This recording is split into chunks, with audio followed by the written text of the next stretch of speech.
Hey, how are you? In this problem, I want to talk about adding, and in this particular case, subtracting rational expressions. So first of all, what is a rational expression? Rational in mathematics just means fractions based on the word ratio, which means fraction. And so we have a fraction, x squared plus 9x divided by x plus 2, minus another fraction, 19x plus 4 over x plus 2.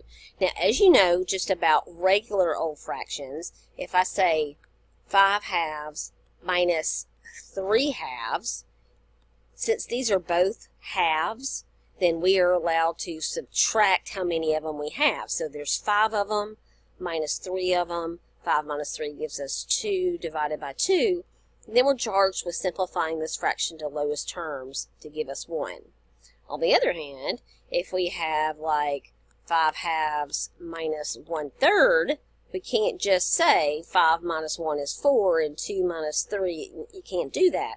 These are like dealing with apples and oranges. So in this case, I'm not going to do the problem, but we would need a common denominator. Okay? So what's important about adding and subtracting is always that you have a common denominator. And the reason I'm not doing the second example I have listed here is because, look, we have a common denominator.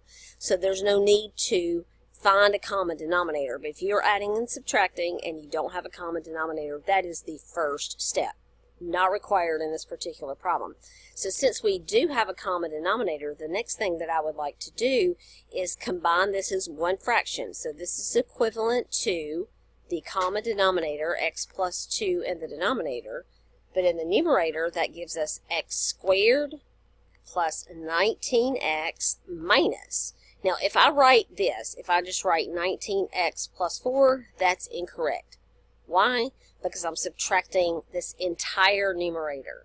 So I'd have to think about this is really there's always parentheses after that subtraction sign. Now why does that matter?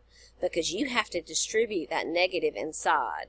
So x squared plus 19x remains, but this negative 1, think about that as an implied negative 1 times 19x gives me negative 19x.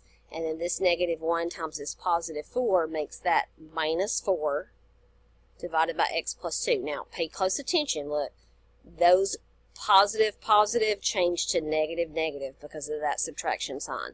And these are missed so frequently that I'm making a really big deal out of that because so many students would make the 19x negative, but not the 4 negative. It changes both.